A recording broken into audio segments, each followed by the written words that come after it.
This is Ditch Diggers Season 12, Episode 4. Ditch Diggers appear and ain't no wannabes here with some not so nice advice for your writing career. To be clear, no punches will be pulled, but the punch may be spiked how they like before they get on the mic. To my left we got the mighty Mur Lafferty, and if I piss her off, believe me, she'll come after me. And her co-host Matt Evan Wallace on the right. Yes, she may be half as hype as she can take him in a fight. So settle in, folks, buckle in and boot up. Time to meddle in a way to make your writer shut up. It's hard work, but the perk is that it's fun and exciting. Facebook will still be there when you're done writing. Ditch Diggers!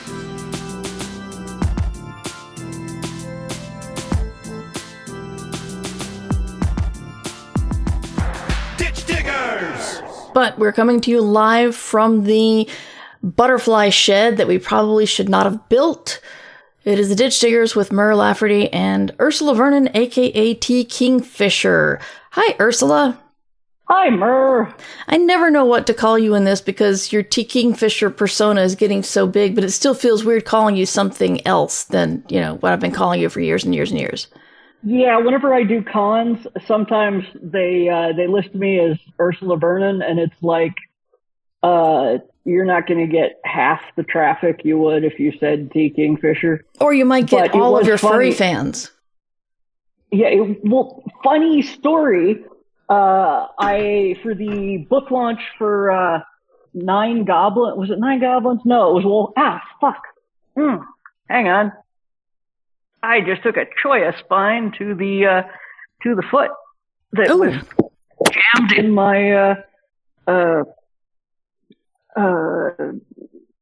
apparently recliner thing. Oh, there are spines in your recliner?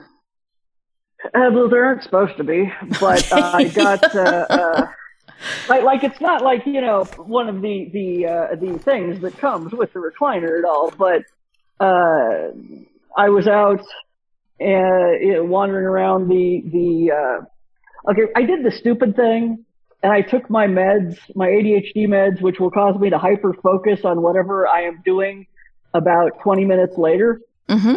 And I made the mistake of going outside and talking to the native plant guy. Oh, no.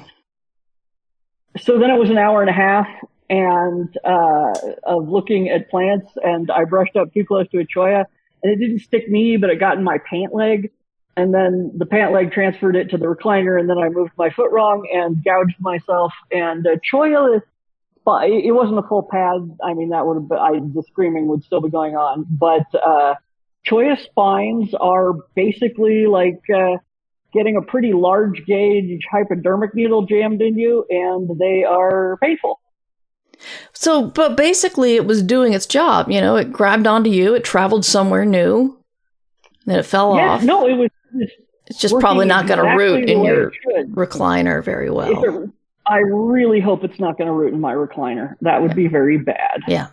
Right. Okay. So I was saying, yes, the book launch for Wolfworm, they, bill me as T. Kingfisher, of course. And one of the staff is like, whatever, and, the new staff person there. And the bookstore owner's like, yeah, Ursula is cheerful. It's like, Ursula's coming. And he's like, what? I thought T. Kingfisher was coming. Yeah, T. Kingfisher's Ursula Vernon. And apparently they lost their shit, pulled up their pant leg, showed the tattoo of one of my paintings, and was like, holy crap, Ursula Vernon is T. Kingfisher. I had no idea. Wow. And so it does happen that way sometimes, but for the most part, I'm just like, bill me as T. Kingfisher, you'll get more people. So pseudonyms are so weird because people like you and Shauna McGuire are completely open about your pseudonyms. It's mainly for bookshelving purposes. You don't want the kids who love Dragon Breath to get, say, Wolfworm. So exactly. Right. And Shauna has a very, very hard sci-fi part and also horror, and then her fantasy stuff. And they're very different. So she's got a different name for the sci-fi and horror stuff. But it's funny that even if you are open to things, it's like even your fans may not realize. So. Yeah. No, it's, I mean, they probably followed me on DeviantArt a million years ago or my live journal or something. And I know, right? If they don't make the jump or if they didn't, if they weren't on Twitter, there's no reason they would know. Right. And every now and again, I run into people like that, and it's funny. It's also really funny on Blue Sky when people will suddenly be like, "Oh my God, wait, you're T Kingfisher." I'm like, my handle is literally T Kingfisher on Blue Sky, but it's fine. I also particularly love when someone has followed you for like over a year on Twitter, Blue Sky, or whatever, and then comes out with, "Oh my God, you write books." Yeah, that's fun. Although that does lead me to believe that I am not boring people with self-promotion because I'm clearly not doing enough of it. That's true. I get that. I get that sometimes, and I get that sometimes with, "Oh, I didn't know you did a podcast," and it's a little baffling, but I realize I'm not a very good promoter, so my little very old podcast is still, not a lot of people have heard of it, but in some cases it's gratifying because, I wanted to build my career as a writer. And if people know me for writing more than podcasting, I guess I've done my job well, or at least the job that I really want to do well. But anyway, I had something interesting happen. I have been toying with several ideas. I'm out of the last book I turned into my editor was the last book I have on contract. And so I've been throwing a whole bunch of ideas around, including the weird shit we talked about last episode. And I finally got them all written up into a variety of, synopses, outlines, and sent them off to my agent. And once those were all out of my head, I realized that there's a project that I want to release on Patreon that no publisher wants that I think could be really good. And that didn't happen until I'd sent all those other ideas off to camp. And it was unexpectedly freeing. I don't know. Oh, yeah. No, I can absolutely see that. Yeah. And I started it today with pollen falling on my computer screen because my co-working buddy wanted to sit outside, but that's not what this episode's about. Well, I don't know. The pollen falling on screen is yeah. It's getting better around here, which is why I didn't mind sitting outside, but it's still not good. But go on, the idea you were having. Yes. Well, no, I mean, it's the segue into our main topic is, I want to talk about lessons we've learned from mistakes and regrets. And as I told Ursula before we started recording, I got this idea from looking at old Writer's Digest magazines, and they did a long article on a woman talking about like her regrets and stuff over her long career. And there were only two, and one of them was, I wish I'd kept my maiden name. So, that was odd and interesting. And I mean, I agree. I've heard a lot of people stay with their born name before, if they build a career that way. Oh yeah. Never even occurred to me to change mine. Yeah. But, it started me thinking about my various regrets and mistakes. So I figured we could talk about that. Sure. And one of mine is actually name related. I really should have, I regret not having a pen name for my kids' book stuff. Yeah. Because, that is, and I mean, it's not as big deal now. My fame as a children's book author is fading, but there was a lot of having to worry about, what got said as Ursula Vernon in public on the internet. Not political. I don't care if kids think that I think Trump is a jackass, but how many F-bombs do I want to drop under my real name if children will Google it? And, so my entire life journal, things like that. So it's like, yeah, that would have made life easier if I had not published under my real name there. And it's funny, I usually give people the advice of, if they're like, I'm halfway done with my very first book, what pen name should I choose? And I'm like, it's a little too early to be thinking about that. But on the other hand, if you had thought about that when you published your first children's book, thought maybe my career will turn into something where I can write adult books and become quite famous doing so.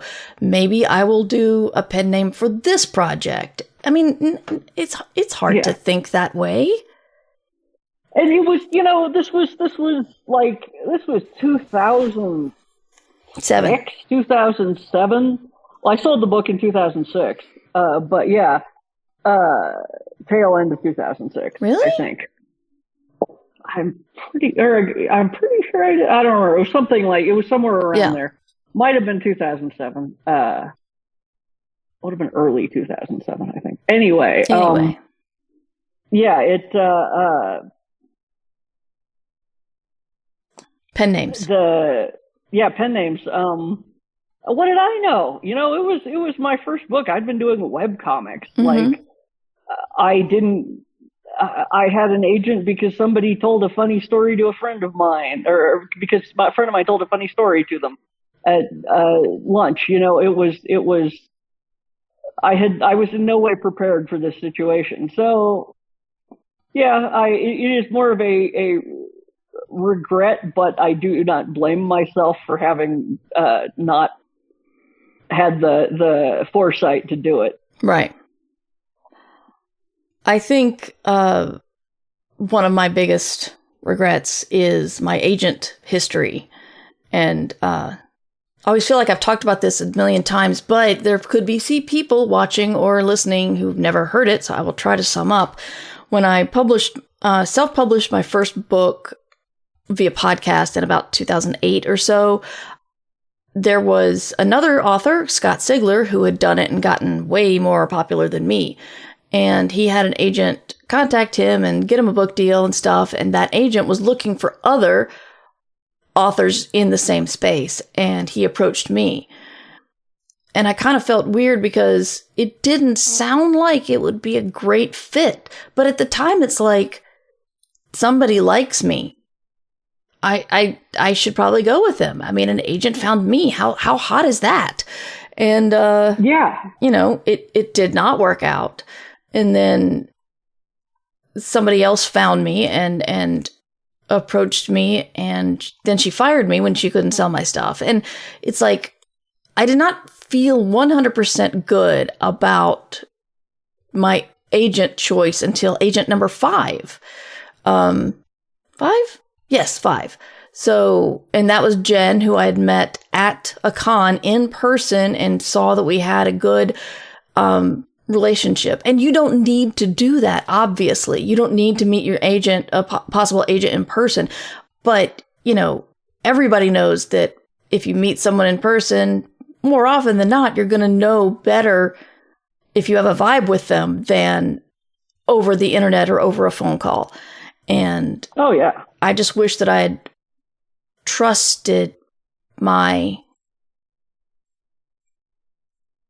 skill, growth ability. I don't know what the word is, but didn't need to grab onto the agent like I was drowning and they were the only piece of driftwood around. Because I think it slowed my career down. I'm not going to say any of these agents did anything bad for my career, except taking up a place where someone better qualified should have been. And I mean better qualified by being a good representation for me. The agents were all professional people. They were all legit. They just weren't a good fit. And I still, Anyway, that's one of my biggest. So it's, and it's a weird field, and I think you probably like if one of those agents had been a good fit, you would not necessarily have developed the confidence in your skills later. So, you know, it worked out in terms of now you know you can get an agent. I think it's like it's sort of like falling in love. You know, your first relationship, oh God, no one will ever want me again if you have to break up with them. And so you wind up with the next person who is even remotely interested. But, you know, sooner or later you find the one that is right for you. Right. But it takes a little bit of doing the thing and then realizing this doesn't work, but this is also not the only chance I'll ever have in my life. Again, it's a lot like a relationship. I know some agents don't like the parallels, people drawing parallels to that, but it still is. You're absolutely right. It is like a love relationship because there's more than one out there. And if you don't find your best connection match immediately, then, you know, you'll have another chance. Yeah. And to be clear, agent is a business relationship, not a romantic one. But just for we are, I love my agent, but not like that. Yes. But you know, it can get lots of feelings of inadequacy and whatnot. And writers, for the most part, are frequently see a small island of ego and a sea of inadequacy. So, you know. Yes. Yes. Valerie says there can be parallels even if they're not the same thing. Yes. Yeah. And it would be like, I know some people spend a lot more time like their agent needs to like reaffirm them, I guess, more. I know there are people who will like call their agent up and read what they have on the book to them. Read to them over the phone? Yes. Wow. And I'm like, that would never occur to me in a million years to do such a thing. But they know email exists, right? And if not, then fax. I mean, okay. It's a weird world. I know. We've all got our own hang-ups. And like, I have to assume those people were making a lot of money for their agent, and that is why the agent was willing to spend like 2 hours listening them read, and so that they could go, yes, it's good, keep writing. Yes. You know, yeah. Yeah, I suppose that if you're making the agent a lot of money, it will be easier for them to give you such time and attention. Poor little straight A student, Pat. So, what's your next one? Or do you have any more than pen name? Oh, well, you know, there are jobs that I should probably have taken.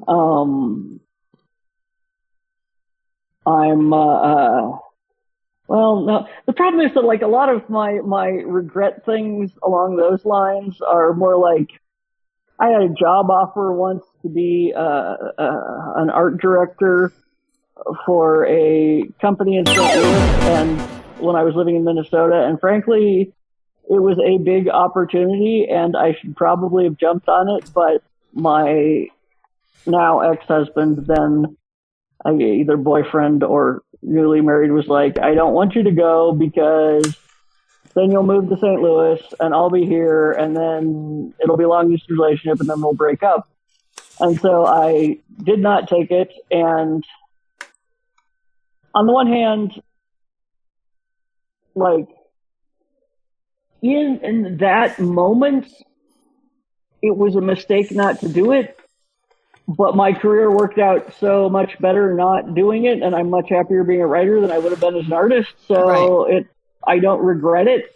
I can just look at it and go like, you shouldn't have knuckled under on that one. But on the other hand, seems to have worked. Yes, a lot of our things, what we feel are bad in the moment, can often lead to better things. A lot of people have said, getting laid off was the best thing that ever happened to me. And it's really hard to think that when you've been laid off, but it often spurs you to go to a better place. Definitely. Yeah. And, it's like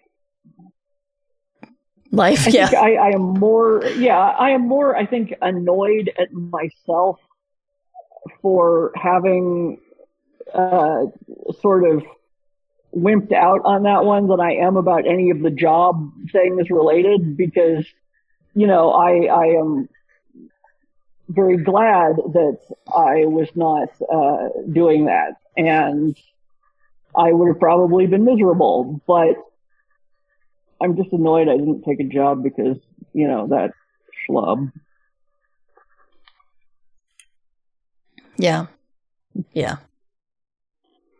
Real quick, Jasmine has resubscribed for 60 months. Wow. Thank you, Jasmine. That's a long time to support me.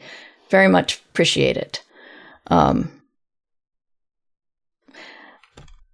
I regret, I always regret being too shy or being afraid to do things. And I mean, we talked about it like last time where you were just like, go write the weird thing now, damn it. And, I just let second guessing steer me away from so many things, including the Douglas Adams story, which is I saw him at a con and Jim and I were too scared to introduce ourselves. And then we thought, well, when are we going to see him again? And then we went back, but he had already left. And then he died like a year later. So it's been over 20 years since that's happened. And I'm still like having to remind myself, don't let the Douglas Adams thing happen again.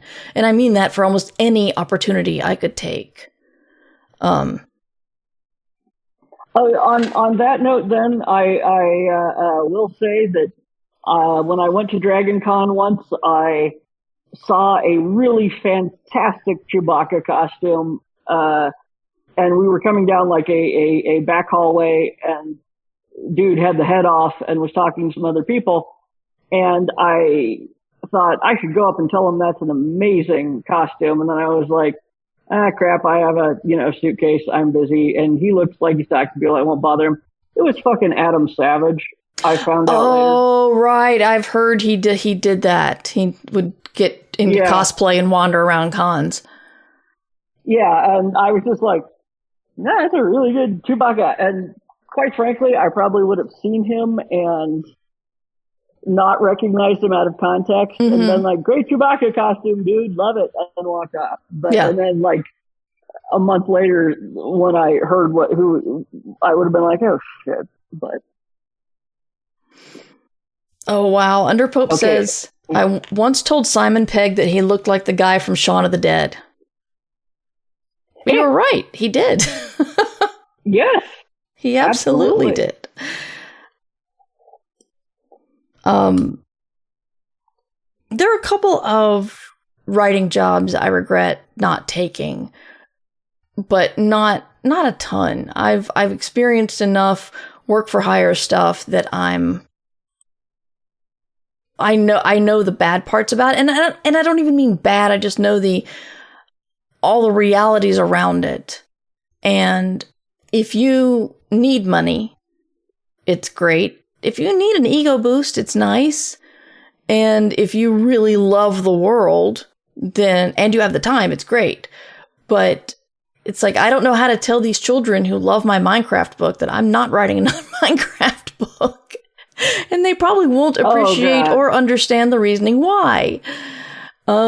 I still get emails, will there be another Dragon Breath? Will there be another Hamster Princess? And I'm like, no, the publisher didn't want that. I'm sorry. Like, what do you say? Yeah, but for work for hire, it's I don't want to do another work for hire piece right now. That's really it. Yeah. That's just the reality of it. I would rather be working on my own stuff to, make more than one flat rate. And whoever tells you that getting a bestseller in a work for hire project will then lead to new fans, it's not really true, because people read work for hire because they love the thing that you wrote about. And if you did a great job, awesome. But you're unlikely to get more fans. It's as advertising goes, it's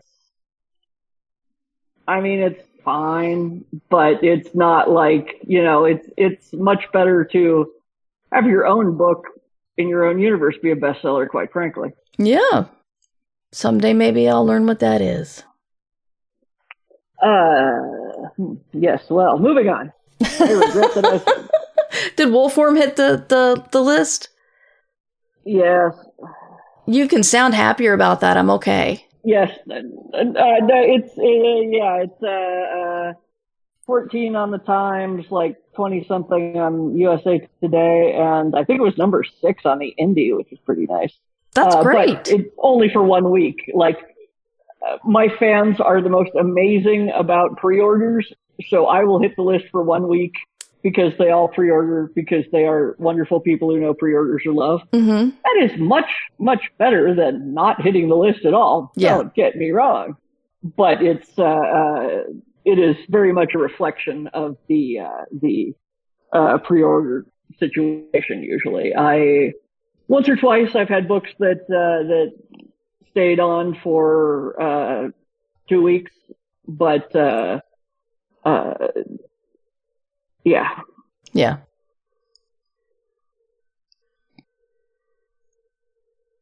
So let's see.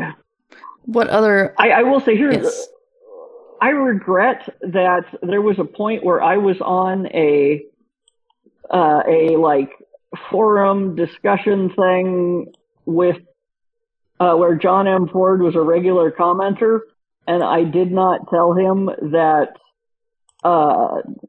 his book How Much for Just the Planet had been like a bonding thing for my mother and I when I was younger. Oh, wow. Then he died, and I regret that I never told him that. I mean, it's not like he would have lived longer. He probably would have been like, "Oh, that's wonderful," and forgotten about it 20 minutes later. But I regret that. There's a lot of Peter S. Beagle. I regret that I was so punchy when I first met him and gibbered like an idiot and said, "Oh my God, do you know you're Peter S. Beagle?" But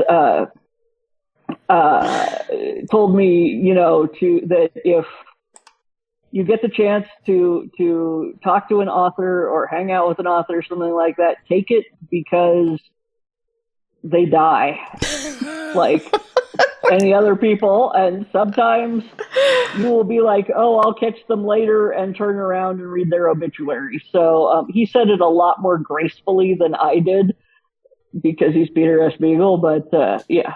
I think, I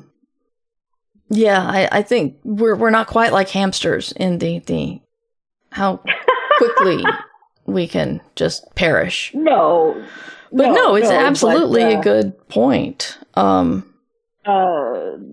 does a thing, my husband, where he did not go see like Bowie or Prince, and they came through a couple times, and he was like, "I will go catch them next time." Mm-hmm. And then there wasn't a next time. Yeah. And now he goes, if he wants to see someone in concert, he goes to see them in concert. Yeah. If it is remotely possible, because they won't always be there. And, I think that is commendable. And so, yes, I do somewhat regret authors that were around that I did not make an effort to tell them how much their work meant to me. And I have been very lucky that Diane Duane, who was the other person whose work meant an extraordinary amount to me, I have hung out with and had lunch, and we're friends, and we talk to each other, and it's on the socials, and have gotten together in foreign countries and had dinner, and so I'm very glad that I did that. Yeah, that's very exciting. So what about in our actual books? Do you have regrets of having done something or not done something or not advocated for something or whatever? I mean, it's I should probably have like a deep, meaningful, I should have made something more clear, or this could have come across as offensive. But in fact, the one I am currently regretting is that when I was not having to worry about the null language in the World of the White Rat books, I occasionally just threw some shit at the wall because it sounded neat. And now I am writing a book where there is actually briefly a null point of view character, and suddenly the chickens are coming home to roost, and I'm like, God damn it, I said this in there, and now I have to figure out how that would actually work because I just said it because it sounded cool. And yeah. So wait, you said these books are connected? Yeah, they're all the yeah. World of the White Rat books. Yeah, they're all set in the same universe. And yeah. the Knoll race has sort of a complicated language, and I made it more complicated than I needed to. For example, in one of the books that is already out, I had said in the very earliest books that the Knoll were pronouns for very high, very important, priests and doctors and things who were doing a public service essentially was R, like O-U-R, like a possessive, because they belonged to the whole group with what they did. And then I had to write that fucking thing, and oh my God. Yeah. That flowed like things that don't flow? That flowed like lead at room temperature. It was,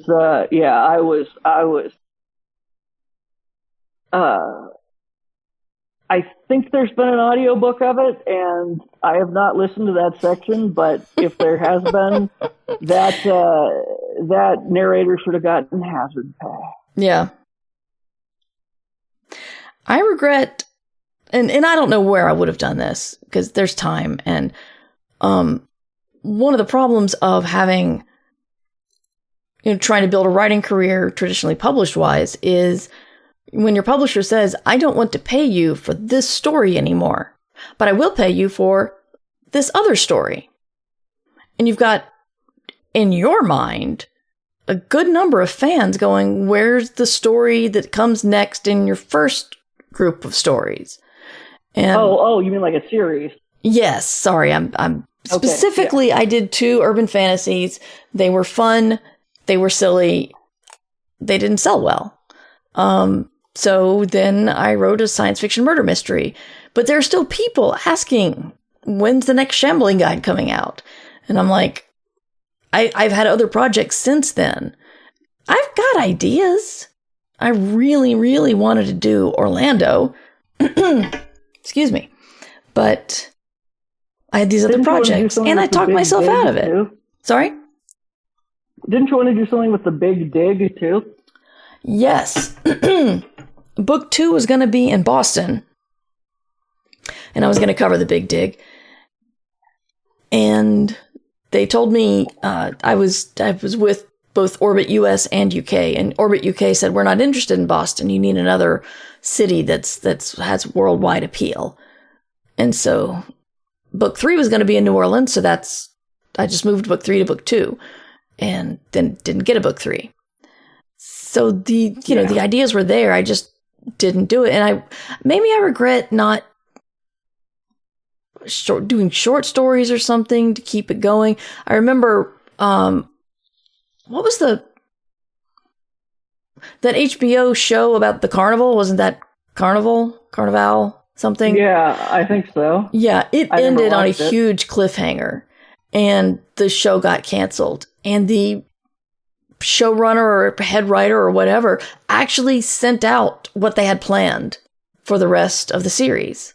They just put it online. And not talking video, just written description of what the plans were.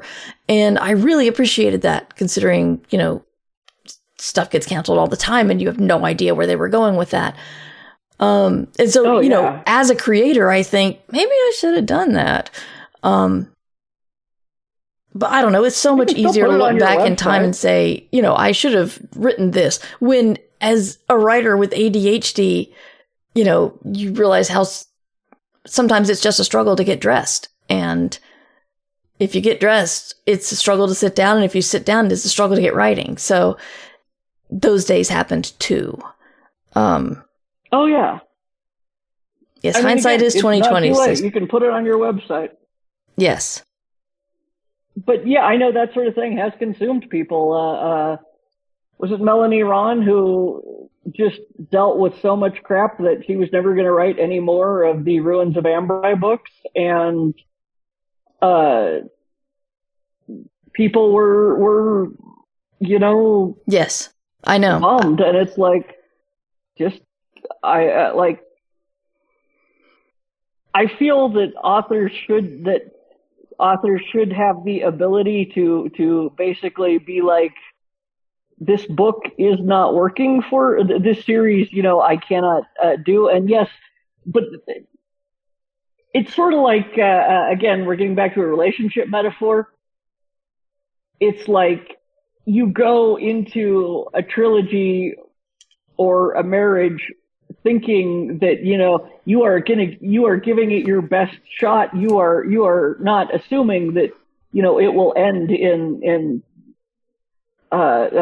much earlier than expected, but the problem is that stuff happens, mm-hmm. and people get divorced and people abandon series, and it has got to be unbelievably maddening if you're in that situation to be out, dating other projects and having people say, okay, but when are you getting back together with your ex? Yeah.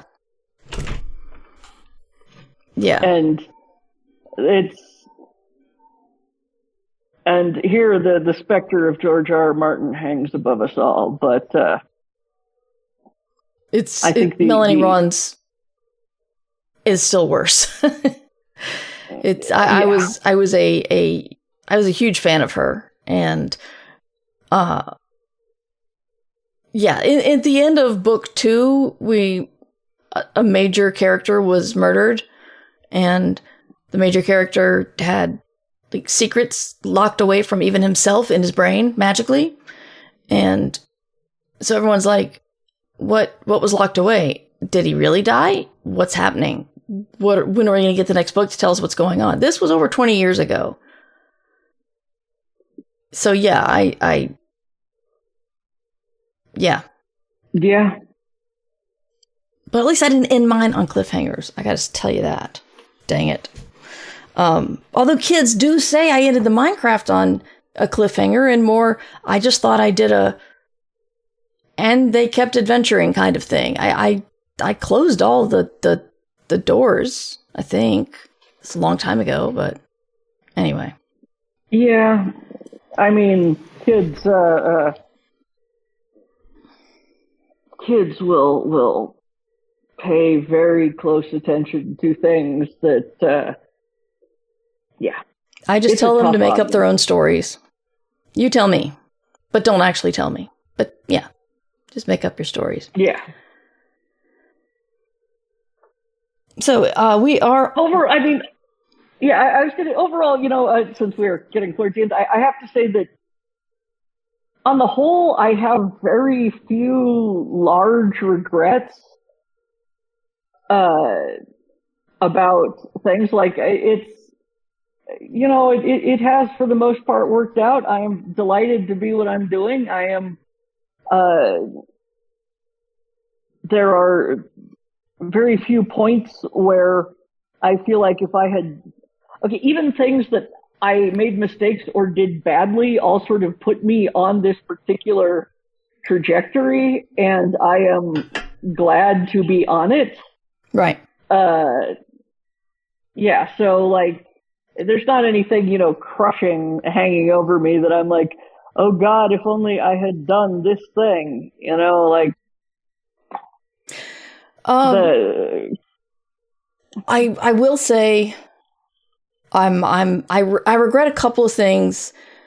Over the past couple of years, like maybe 5 or 10 years ago, in the time between now and then, I have been approached by people saying, hey, a slot has just opened up. Someone can't make this high profile workshop. Do you want to join us? I was invited to go on the Joko cruise in, I think, 2022 or 3. It was 3. Anyway, it doesn't matter. But basically, like, I was primary caregiver to a kid, to stay-at-home mom. And then there was COVID. And I had to turn these opportunities down because I couldn't, I did do some, like, away from home things with conventions or my MFA or whatever, but never, like, drop everything, I gotta go. And, I didn't go on the first time Joko invited me was because I didn't go because I wasn't comfortable going in COVID times. And, I don't have regrets, but I wonder what would have happened had I done those things. That's all. Oh yeah. And, I have said more than once, if you, I would love to, but I can't. But if you I would love it if you thought about me in the future. No one has ever done that except for Joko. So, Scalzi then did invite me for 2024. So that was awesome. But, I have been invited once or twice back, but a lot more times, yeah, I haven't. And the problem is that particularly the international things, they do not seem to get planned as far ahead. Mm-hmm. So, like, I will get, do you want to do a writing thing in Singapore? Yes, I would love to, but I booked a convention for that, like, 6 months ago. Yeah. You sometimes a year ago. You gotta hit me up a little earlier. So yeah, it's There's a wonderful bookstore in New Jersey that keeps inviting me for events that are happening in like a couple of weeks, and I'm like, I can't just. I need a little bit more lead time to go to New Jersey. I'm sorry. I still remember one that was a little con in North Carolina. I've completely forgotten anything else about it. And this was January, like early January, and they invited me to be a guest, and it was like a week and a half. And I was like, oh, you mean for next year? They were all, no, this year. I'm like, that's like a week and a half. No, I need so much more lead time than that. Sorry.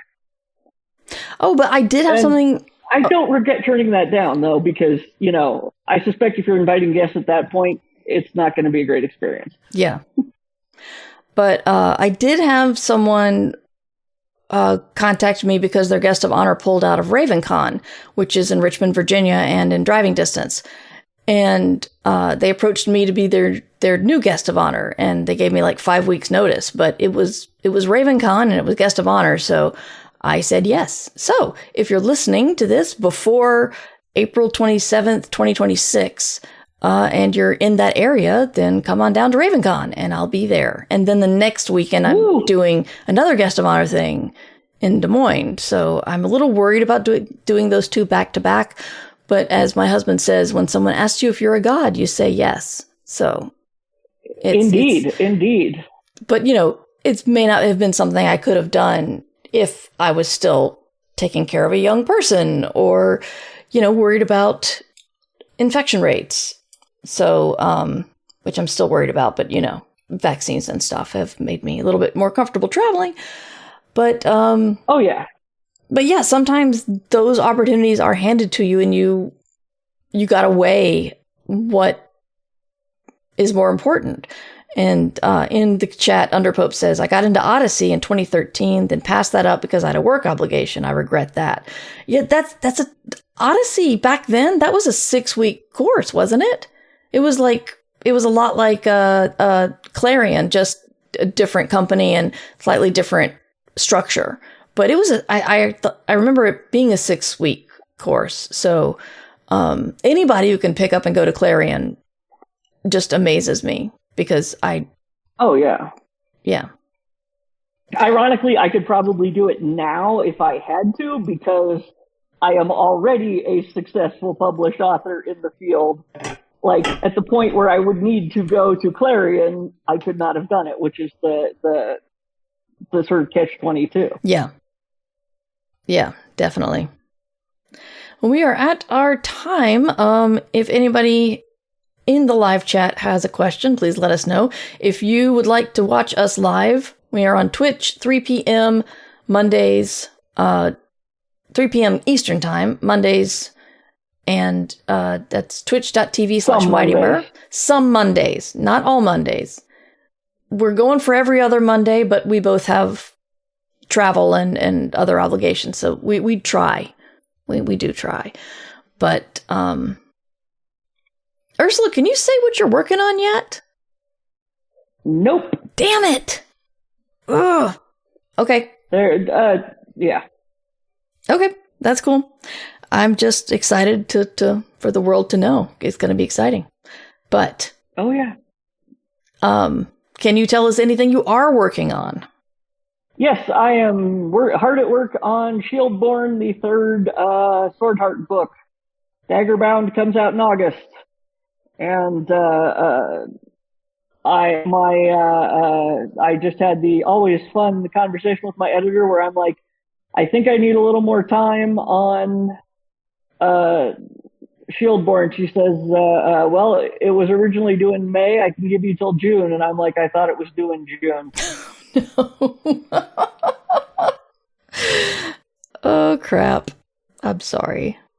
Did you get any more time? It's okay. Yeah, she gave me like an extra 3 weeks.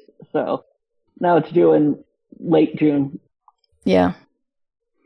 And me, I'm working on a project that I can't really talk about because I don't want to talk about it. I want it to be an actual announcement because it's something I'm self-publishing, something that will go out to Patreon first.